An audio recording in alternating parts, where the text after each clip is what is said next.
Hi everyone, Bertie Heritage here from Crowdfunder UK. Thanks for joining us. I'm delighted to be here with Dr. T S Beall, who put together a fantastic crowdfunding campaign recently called Celebrating Scotland's Suffragettes. They raised over £20,000 from around 277 supporters, so no mean feat. Thank you very much for joining us. Would you be happy to tell us a little bit about the project and why you decided to crowdfund? Of course. So the project it started as a creative project in 2013. It's myself, I'm the lead artist, and I work with a team of volunteers.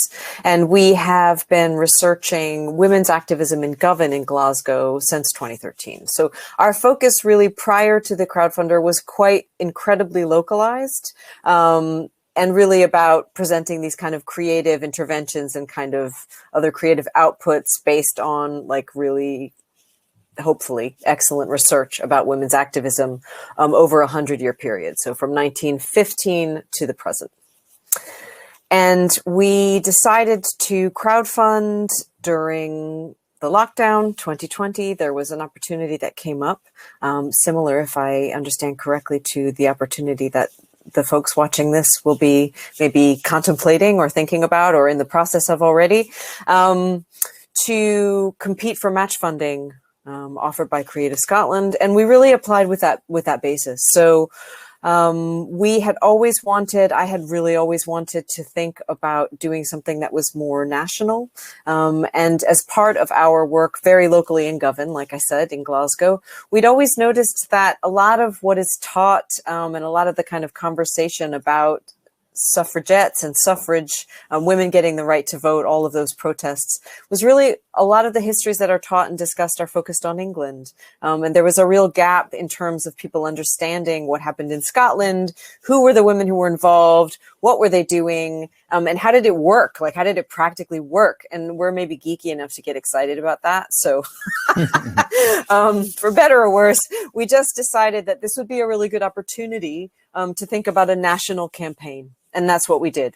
So the campaign was Celebrating Scotland's Suffragettes, literally thinking about like, how do we increase the understanding of Scottish suffrage history in Scotland? How do we get that information in an exciting and dynamic and kind of cool way into the hands and the hearts and minds, hopefully, of young people across Scotland? So the proposal was we wanted to create education packs, including like a really cool kind of deck of Scottish suffrage trump cards, as well as some other resources, zines, etc.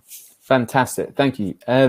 And from our point of view, you put together a really excellent campaign. So for those watching who are in the preparation process, I think the Celebrating Scotland Suffragettes campaign does tick a lot of boxes.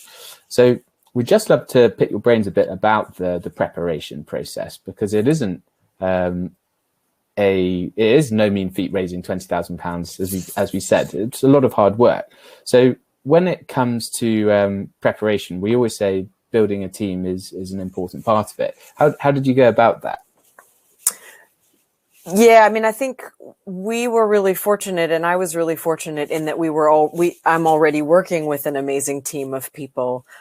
So the goal was really about sort of us all kind of deciding to do it, getting on the same page in terms of how the process might look like, how it might work, and also just really enthusing people and kind of helping them to understand the value, so of what we might achieve if we were lucky enough to raise any money at all, So, yeah, I think in terms of getting the team, I sort of thought about it quite strategically. And I have to be honest, I really used the resources that are on the crowdfunder, that you have excellent resources. So, and it kind of talks about the process in different parts, so there's the sort of preparation, gathering the team, the different types of skills that you might want. So I kind of really looked at that and tried to sort of find and imagine people who could help fill some of the roles that we didn't have internally in the team, really. Awesome. Yeah, I think that's very true for whether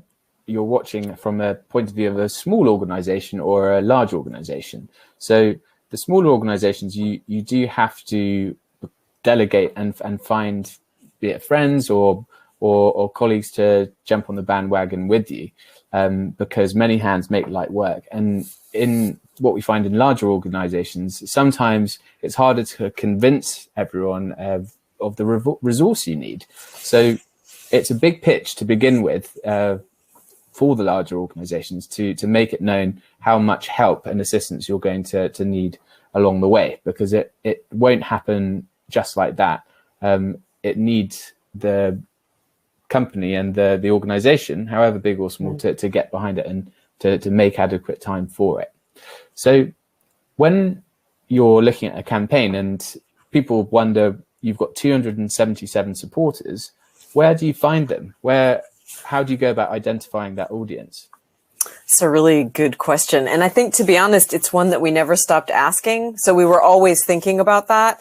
We started in earnest. I'll be really honest. We started in earnest probably 2 weeks to launch, which was late. Hey, like, I would really suggest that others don't do what I did. Start earlier. But at that point, it was myself and a couple of other really key people, and the team itself is about 8. But there was maybe 2 or 3 of us who were really working quite hard on it. And what we did was sort of look at our existing network. And I have to say, our existing network was very localized. I mean, also, we're working in an area which, has multiple deprivation, is an area of multiple deprivation. And so we were really careful not to think about our locality as the core place we were going to be fundraising. We tried to be really sensitive about that. And I think that's quite important as well. So we thought about national organizations who have similar interests in terms of suffrage, in terms of history, in terms of sort of like the typology of interests. But we also thought about organizations, for example, that are working with women in business, or, so we tried to kind of think broadly. And then we also really identified quite early on sort of influencers. The kind of language is sort of, the influencers, people who have a much better social media game than we did at that time, like a lot better, which wasn't hard. I'd like to point out, sorry, Bertie, this isn't what you asked, but can I just say, when we started this, because like I said, it was a local project and we really kept it local for a lot of reasons. We were on Facebook. We weren't on any of the other social media platforms when we started this crowdfunding. We had nothing. We had no Instagram. We had no Twitter. We had no, there's nothing. So I just think it's quite important to realize, or to say, if I was, it's quite daunting to think about all of that, but it's also a real opportunity to push yourself through some of that stuff and just to get on those, on those platforms and really. So I think, I wouldn't be, I think you should still feel emboldened if you're thinking about doing this, that you can in fact still do it, even if you don't have everything in place. Like you're probably never going to have everything in place anyway. So, but sorry, to circle back around to your question. I think the other thing that we did was really think about, because obviously there's, we're a big team of people, so everybody knows quite a lot. So it was also just about thinking about the folks that we really know already who might be interested, and asking them in advance who they know. The last thing that I'll say, if it's okay, this is more about moving towards the launch. Mm-hmm. We established what I called the 9 a.m. club. And that was really a successful move. So we did that because we obviously were going for match funding, and the criteria for that really, we were very well advised by our coach, Nicole. She was brilliant. And so we just tried to get as many people as we could who were ready to go at 9 o'clock.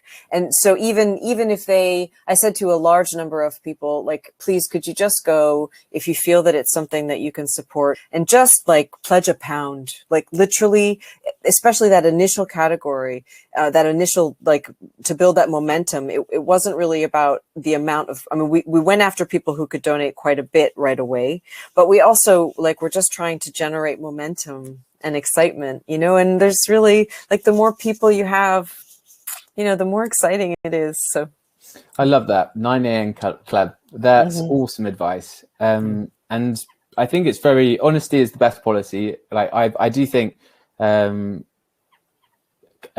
campaigns take 4 weeks to plan.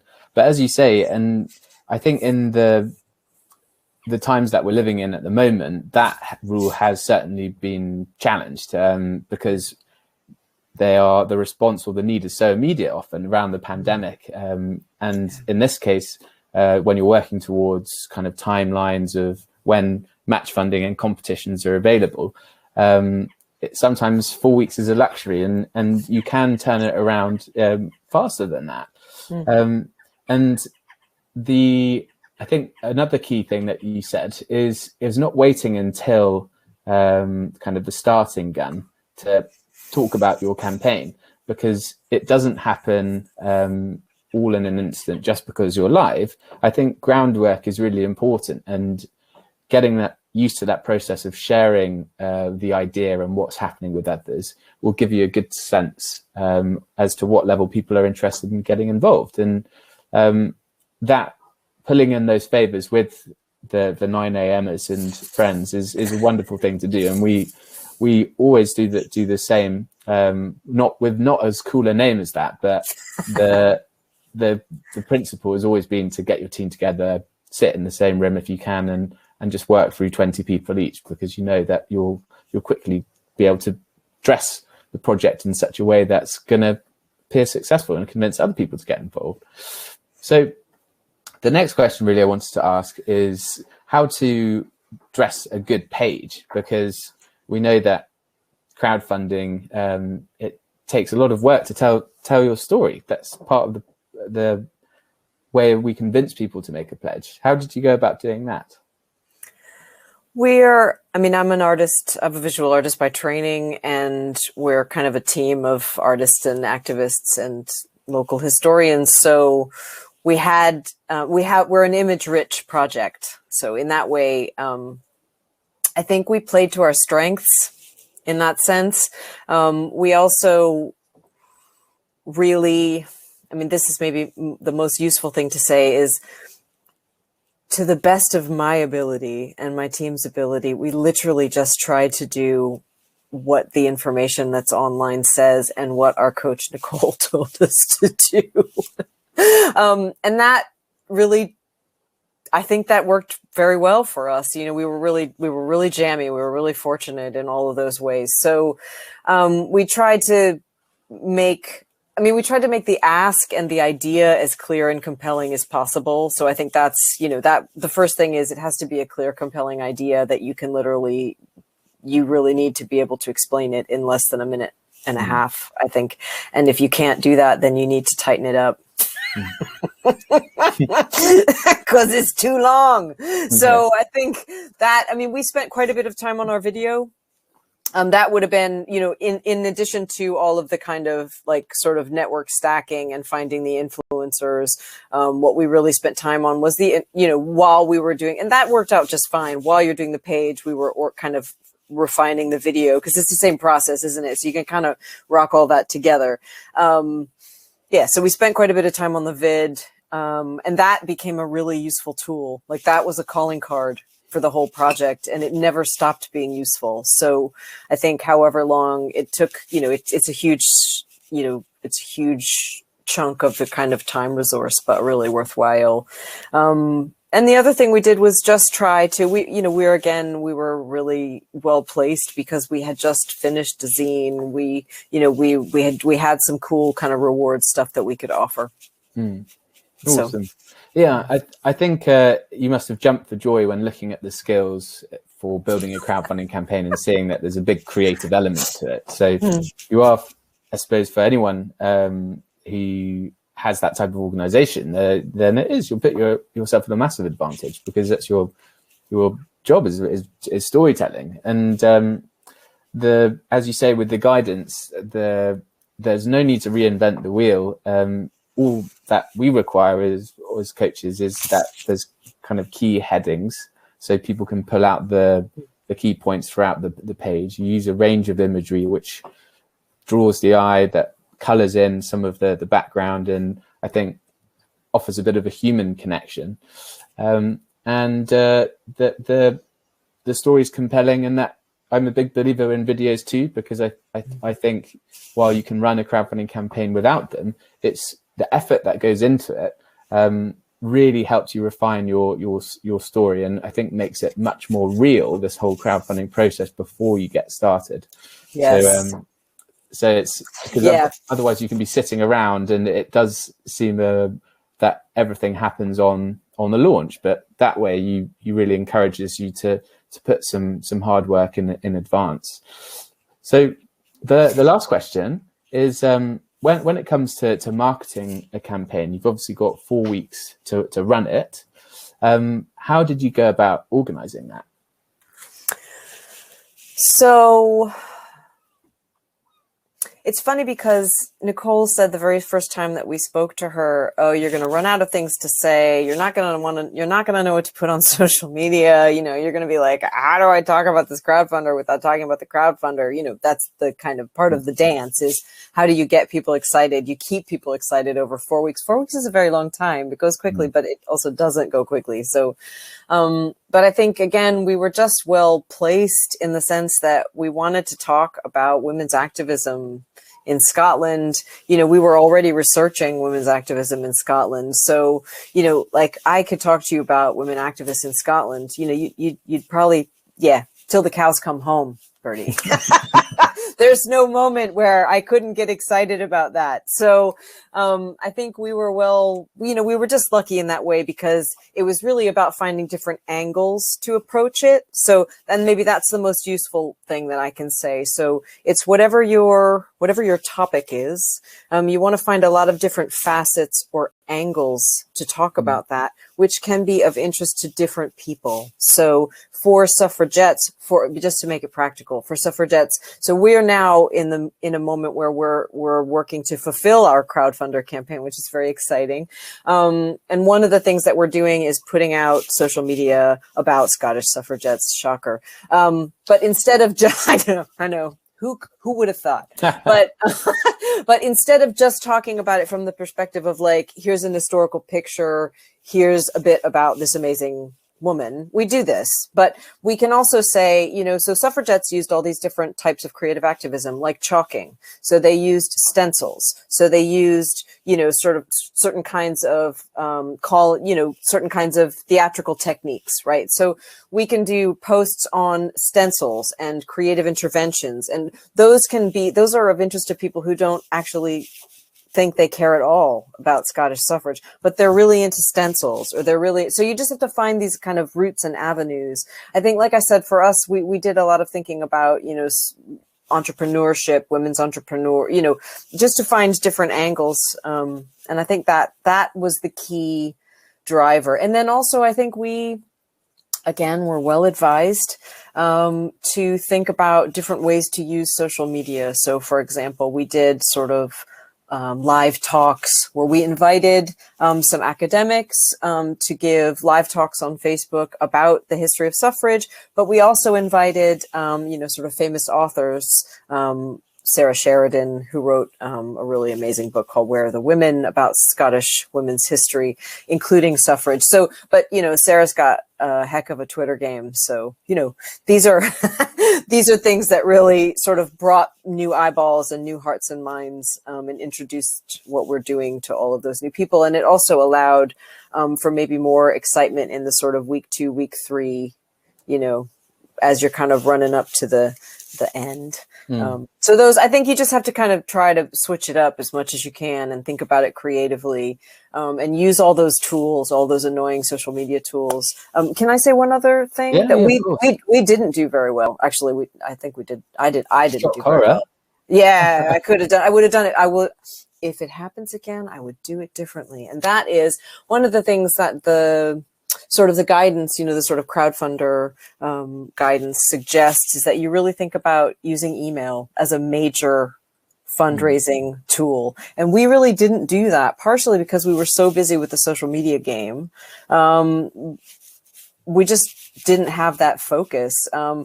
We did raise money through emails, absolutely, because that's a direct contact. But I would really encourage people to think, like really think strategically and just exactly what it says. I'm sorry to repeat what it says on the website, but it's right. Like just map out as much as you can and give yourself templates as much as you can, even if they're not like you think like these are not very good. You know, you can rock it out better in the moment, but if you have those templates, that really will help you. And I think you'll be surprised at how many, like if you love the thing that you're talking about, you know, all you have to do is find the other ones who do, and you will. So it just has to be compelling.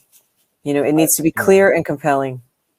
I love what you're saying. I do. I think that's exactly what I believe as well. And there's a lot of people out there who would think, I can't do it in 4 weeks. I need a whole year to do this, or I need 2 months, 3 months. And like you said at the beginning, if you can find enough content and to maintain your own interest, let alone everyone else's, for that long, then it's a huge challenge. So it's best to do it in that 4-week period. And what I really like is that it's almost a reflection of how perhaps the women who were promoting women's suffrage were having to use a variety of different creative mediums to get people to pay attention.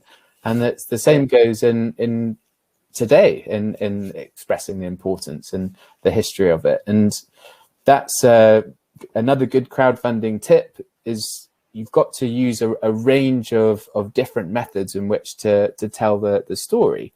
And to appreciate that people respond to different things. Some people like to read, some people watch. And that passion that you've got, is the campaign is all about convincing people and bringing them on board with that whole process. And is a good point about the quality of a good crowdfunder, is that you have to really believe in what you're doing. And the privilege is that you've got this opportunity to shout it about what you believe in and to allow people to pay attention. And therefore you've got to use everything at your disposal to make that noise and to draw their gaze. So yes, I think passion, using a variety of content and looking at the different channels available to you and making a plan for each one. And of course you can make it up as you go along to an extent, because you have to respond to things all the way. But anything that you can bake into it in advance is always going to be very helpful. But I think that's a really wonderful kind of breadth of experience that you've shown throughout your own crowdfunding journey. So thank you so much for joining us, and to everyone watching, certainly do take a look at the campaign and a look at the guidance on offer that this campaign used to such great effect. But thank you, Dr. T S Beall, and we'll look forward to following the progress into the future. Take care. Thank you very much. Yeah, and don't forget, if you want, I learned this from my crowdfunding coach, everyone is more than welcome to find us on our socials, Protests and Suffragettes on Instagram and Facebook, and Scott Suffragette on Twitter. So awesome. Thank you. Keep the marketing going. Always. I guess that's the thing. So anyway, take care. Thanks so much. Thank you. Bye. Bye. Bye.